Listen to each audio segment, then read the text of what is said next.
Şimdi abi yayının şeyini vereceğim. Şu an yayın dursun arkada.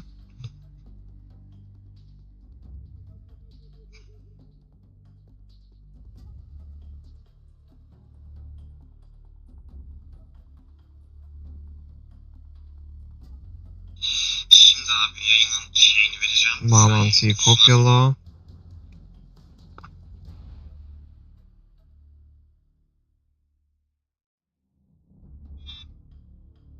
Bir MGS mimi bulmam lazım.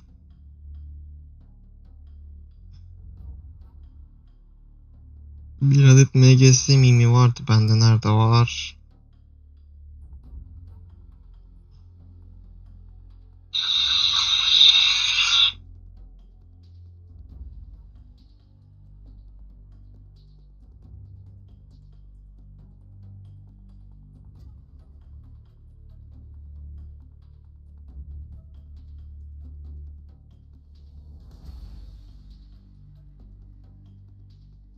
Bağlantı şöyle yapıştır, bitti.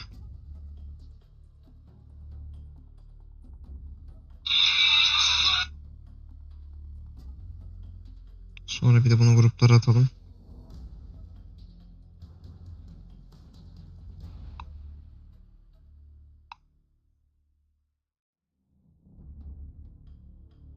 Yayını da alayım abi.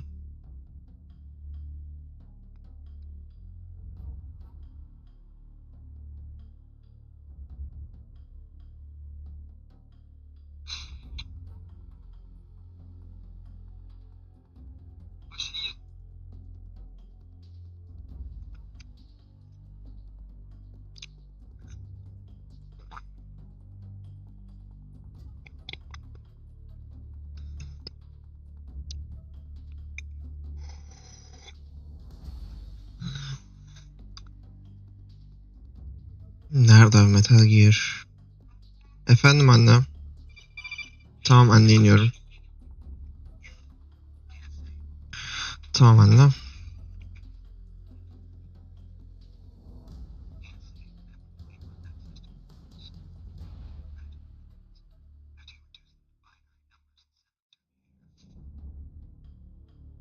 Bir saniye anne.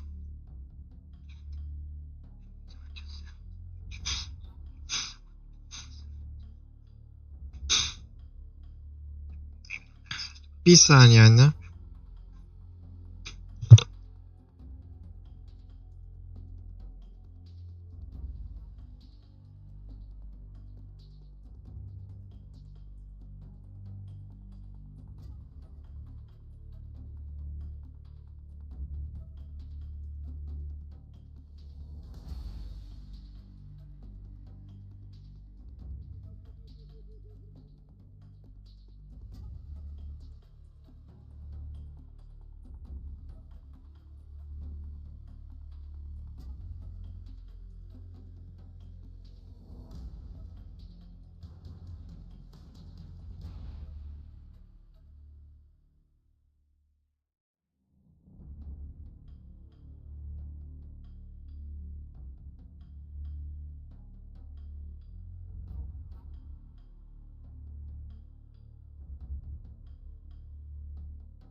Tamam anne.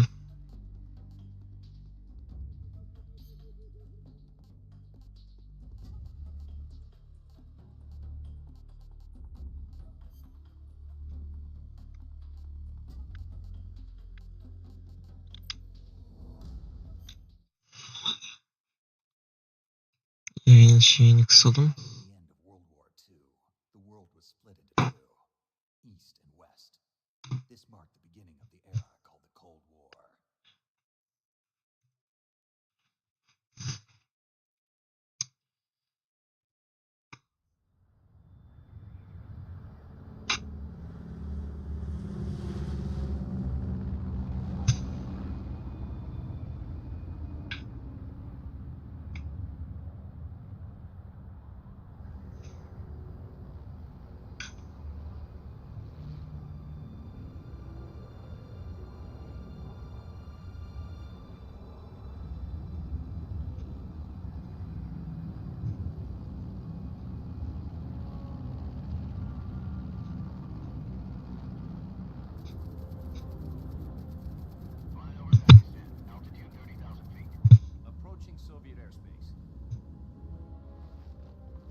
Hı?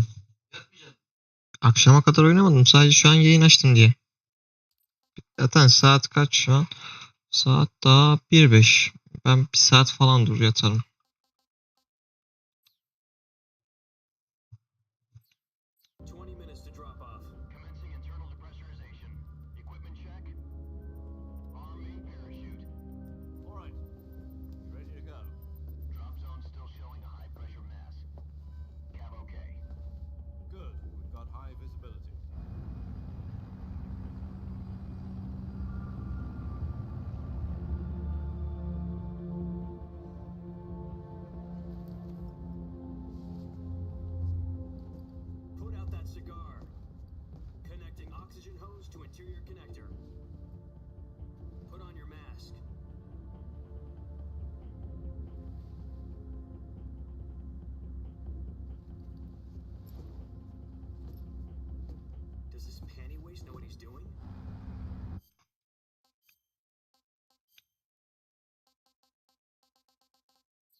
Depressurization complete. Checking oxygen supply. 6 minutes to drop off. Opening rear hatch.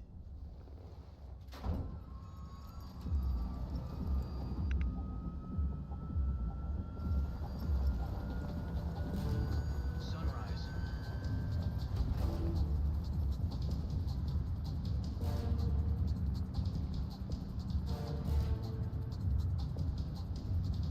External temperature minus 46 degrees Celsius. 2 minutes to drop off. Stand up. You'll be falling at 130 miles per hour. Try not to get frostbite from the wind chill. 1 minute to drop off. Move to the rear. Activate the honor bottle. This is one for the history books. The world's first halo jump. 10 seconds to drop off. Stand by.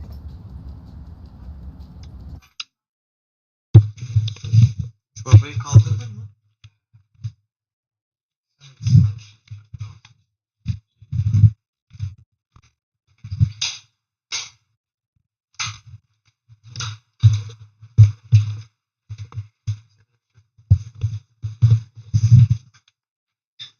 Status okay. All green. Prepare for drop off. Countdown. 5, 4, 3, 2, 1. Spread your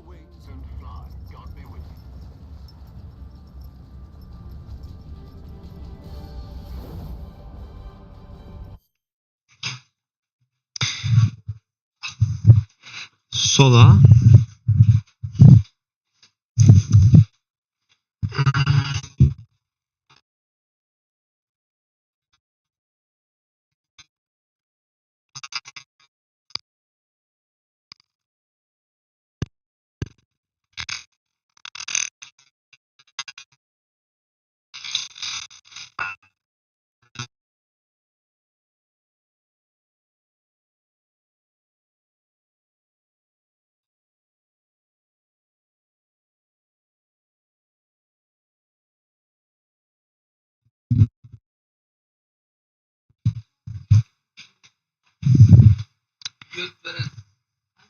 Ne?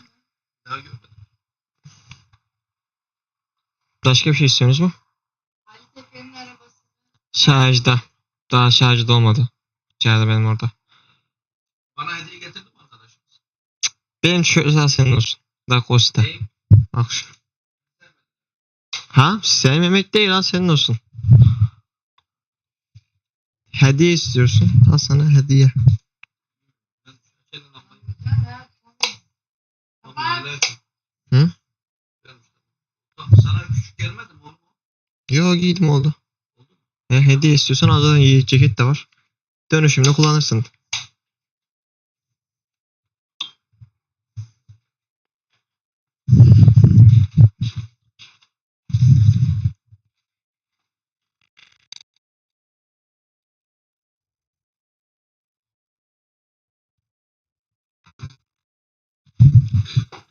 Al.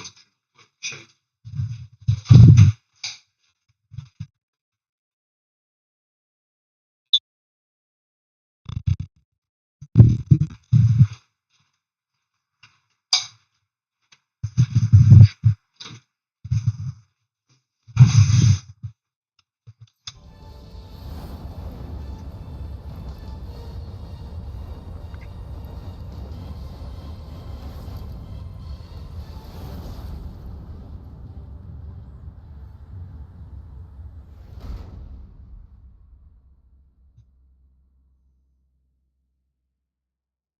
Jack, I've got some important news. The head of the CIA has finally given us the green light for the virtuous mission. Virtual mission? No, the virtuous mission. The future of our Fox unit depends on it. If it succeeds, we'll be officially organized into a unit. Virtuous mission? Sounds like some kind of initiation ritual. You know, don't get cocky. This isn't a training op. Right. So what exactly is this wonderful mission? Well, about 2 years ago, a certain Soviet scientist requested asylum in the West through one of our moles. His name is Nikolai Stepanovich Sokolov. He's head of the OKB 754 Design Bureau, one of the Soviets' top-secret weapon research facilities, and the East's foremost expert on weapons development. Sokolov? Isn't he that famous rocket scientist? The very same. On April the 12th, 1961, the Soviets achieved the first manned spaceflight in history. The Earth was blue, but there was no God. Well spoken. The rocket that carried Yuri Gagarin to orbit was the A-1, known as the Vostok rocket. Sokolov is said to be the man most responsible for the multi-engine cluster used in that rocket. After Gagarin's flight, Sokolov left rocket development to become the head of the newly established Design Bureau. From a lowly technician to head of a design bureau, that's quite a success story, so why do you want to defect? It seems he'd become afraid of his own creations. Afraid? Call it a crisis of conscience. And for that, he left his country and his family behind and went over the fence? Not exactly. One of his conditions was that his family was also to be taken safely to the west. We used a mole to get the family out first and succeeded in sneaking Sokolov over the Berlin Wall shortly afterwards. I was the one who conducted the operation. The security on the eastern side was still full of holes back then. Then what? We got Sokolov over in one piece, but the whole ordeal had left him exhausted, and we checked him into a hospital in West Berlin. It took him 2 weeks and more than 600 miles to get from the research facility in the Soviet Union to Berlin. He was in no condition to say anything coherent. And it was only a week later that we had something much bigger on our hands. The the Cuban Missile Crisis. October the 16th, 1962, President Kennedy received word that the Soviets were in the process of deploying intermediate-range ballistic missiles in Cuba. The President demanded that the Soviets dismantle and remove the missiles. At the same time, he announced a naval blockade to prevent further missile shipments from reaching Cuba. But the Soviets didn't back down, instead placing their armed forces on secondary alert. Soviet transport ships carrying missiles continued on course towards Cuba. US and Soviet forces went on alert for an all-out nuclear war. Frantic negotiations were conducted through the UN's Emergency Security Council and unofficial channels to end the hair-trigger standoff. Finally, on October the 28th, the Soviet Union agreed to remove its missiles from Cuba, and so the world avoided a nuclear holocaust.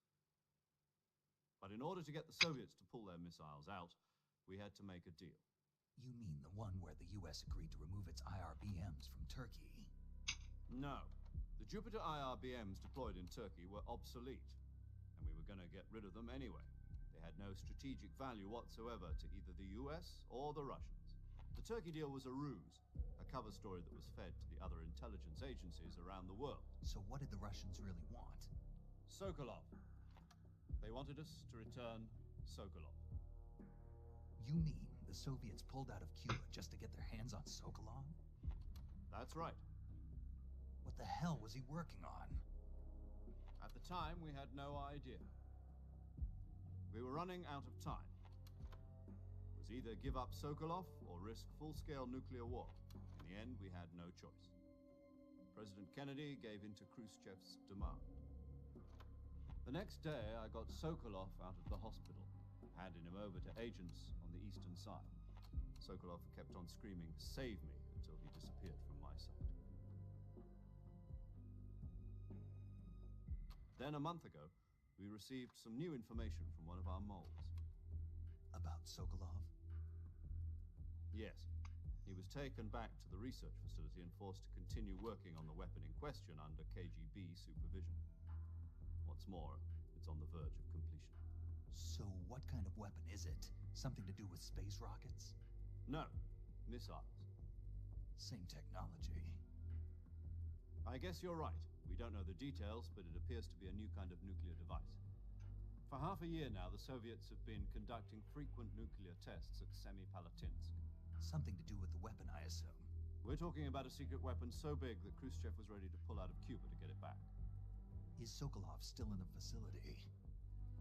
No. According to our intelligence, he's in Selino-Yarsk, a place in the mountains about 3 miles to the west that's known as the Virgin Cliffs. The Virgin Cliffs. Nice name for a virtuous mission. They moved him there just recently. Why? Apparently, they're conducting a field test of the weapon, but it's our best chance to get him back. This mission would never have been possible if he was still in the research facility. This is our last chance. Sokolov must have known that too when he contacted us.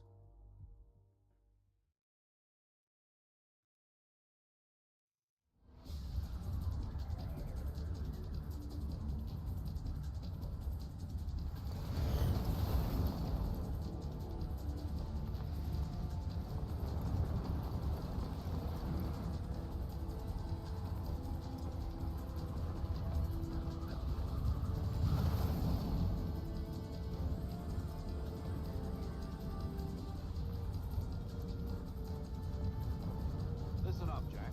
Your mission is to infiltrate Selino-Yarsk in the Soviet mountains, ensure the safety of Sokolov, and bring him back to the West.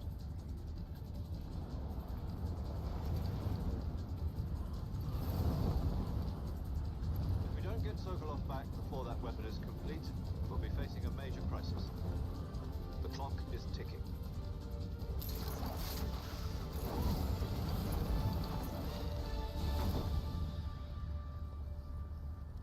Once we've confirmed the rescue of Sokolov, stand by at the recovery point.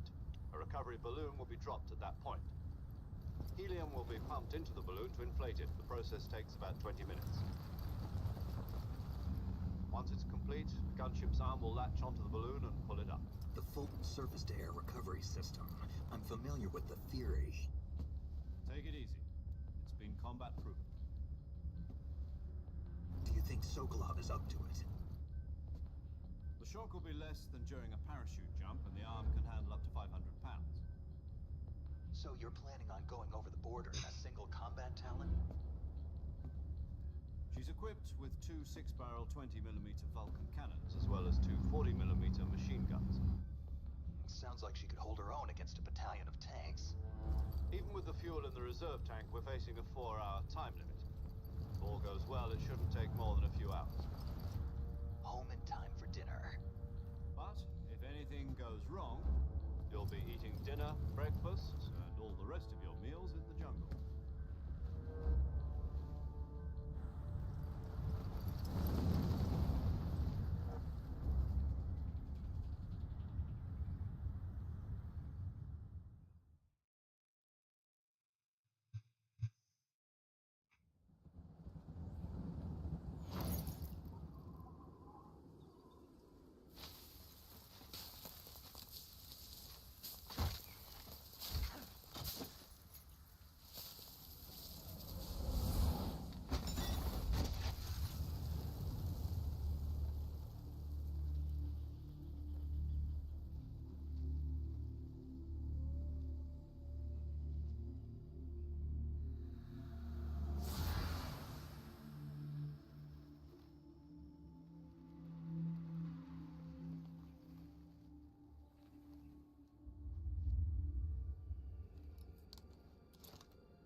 Do you copy? You're already in enemy territory, and somebody might be listening in. From here on out, we'll be using code names to refer to each other. Your code name for this mission will be Naked Snake. I'll be referring to you as Snake from now on. You're not to mention your real name. Snake? Oh, you don't like snakes? What do you mean? Well, you've eaten one before, haven't you? In survival training? I'm glad to hear that. I don't know if I'd ever order one in a restaurant, but... Be careful, you might not have a choice. What about you, Major? What should I call you? Let's see. I'll be Tom. Call me Major Tom. This will be a sneaking mission. You must not be seen by the enemy. You must leave no trace of your presence. Is that clear? This kind of infiltration is the Fox unit's speciality. In other words, weapons and equipment are procured on site. That goes for food as well. You're completely naked, just as your name implies. Great.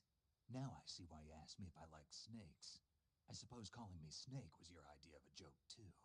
No, there's a good reason for that. I'll tell you later when the time is right. Gotcha. Getting back to the subject, how exactly am I supposed to feed myself? You've been issued a knife and a tranquilizer gun. Use them to hunt for food. You'll also find some medical supplies in your backpack. Yeah, about the backpack. I lost it in a tree on the way down. I see. Well, you'd better go back and get it then. You know where it is? No problem. I can see it from here. It's stuck on a branch. To climb a tree, stand in front of a tree that's covered in ivy and press the action button. I'll be monitoring your progress over the radio. We can't risk violating Soviet airspace, but I'll be in the gunship. My frequency is 140.85. I'll give you a call if I need to talk to you. If you need to talk to me, use the send function. Okay, Snake, go get your backpack.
Oyun açıldıysa başlayalım artık.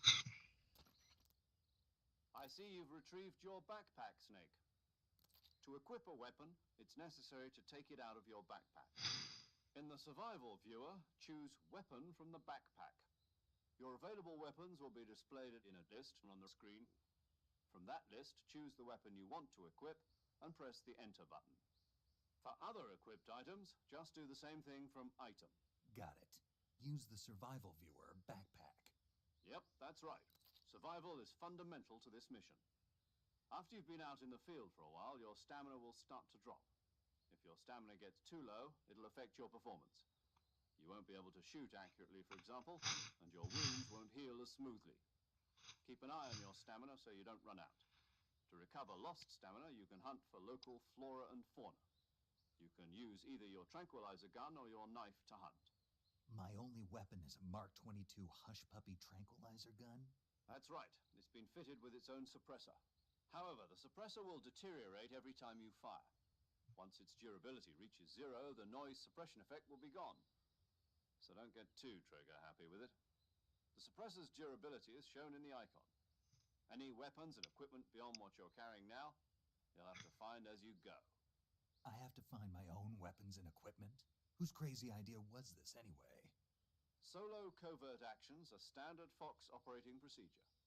You can't leave any traces of your presence. No weapons, equipment, footprints, sweat, or bodily wastes. The same goes for bullets and cartridges, too. Your presence in enemy territory is already a violation of international conventions of warfare. There aren't supposed to be any American soldiers in Russia. It could spark an international incident. Hadi bakalım, Don't let bekliyoruz. anyone see you. You can't let the enemy know you're there. This is a stealth mission. You're a ghost, Snake, in every sense of the word. And there'll be no rescue if you're captured. The military and US government will deny any involvement in the affair. Then I'll just have to take care of myself, huh? I'm afraid so. You've been given a fake death pill for that purpose. SIS guidelines stipulate that soldiers on covert ops like this one be issued a potassium cyanide capsule. Tape it to your body so you can take it when you need to. How generous of you.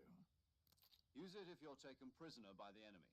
It'll send you into a state of false death for a short time. Fooling them into thinking that I'm really dead. So how do I come back to life? Just take the revival pill.